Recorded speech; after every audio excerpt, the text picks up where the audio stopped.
À l'époque, c'est vrai, Geoffroy, que pour qualifier les paysages périurbains qu'on arpentait, qu'on photographiait à Marseille, on utilisait souvent l'expression ville-nature avec un tiret au milieu pour parler de l'entremêlement à Marseille, des éléments naturels et des éléments urbains permanents presque dans toutes les rues et tout ça. Et aujourd'hui, cette expression ville-nature, elle apparaît un peu, on s'en sert plus, quoi, elle apparaît bizarroïde, et en même temps, pendant cette décennie-là, le thème de la nature en ville est devenu omniprésent dans les collectivités. Tout le monde a un bureau presque de nature en ville, voire d'écologie urbaine. Et en même temps, nous, à l'époque, on s'intéressait à la question du sauvage en milieu urbain, dans une perspective un peu contemplative aussi, un petit peu littéraire et tout ça.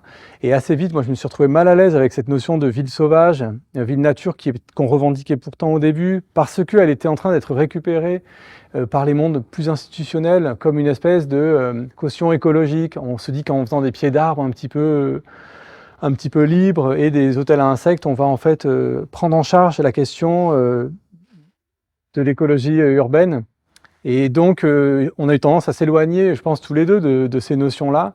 Et c'est précisément pour répondre à ce problème-là qu'avec Paul Hervé et Laveissière, on a pondu ce projet Ville terrestre qui voulait dire, pour le dire de façon hyper caricaturale en une phrase, mais qui voulait dire la question n'est pas tant de remettre plus de nature en ville, même si ça peut être sympa. La question, c'est plutôt que nos établissements urbains, nos villes, s'intègrent d'une façon harmonieuse dans la nature, et donc que nos villes soient terrestres, qu'elles fassent du bien au territoire où elles se situent.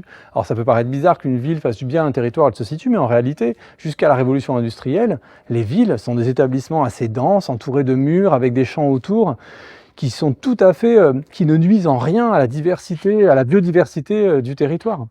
Donc les villes écologiques, elles ont existé. Avant la révolution industrielle, la plupart des villes étaient plus ou moins écologiques.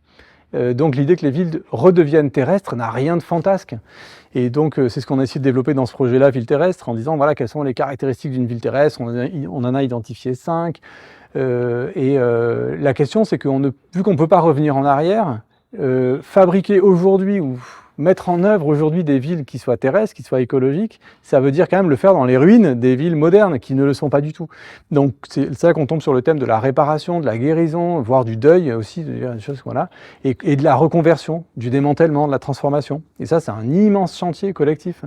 Et une des choses les plus stimulantes qui a été faite sur ce thème en termes de travail, de projet, c'est un livre de David Holmgren, le fondateur de la permaculture. C'est un livre qui s'appelle Rétro-Suburbia et qui invite à transformer le périurbain, qui semble le pire de ce que la ville moderne a produit, la ville bagnole, avec des habitats séparés les uns des autres, individuels. Et en fait, lui, il dit qu'il y a moyen de retourner ce périurbain. Si on se met à le jardiner, on peut carrément créer une agriculture vivrière entre les lotissements, beaucoup mieux qu'en centre-ville. Et donc, tout le périurbain, toute la suburbia australienne, dans son cas, pourrait devenir une espèce de campagne habitée, ou alors une ville lâche jardinée.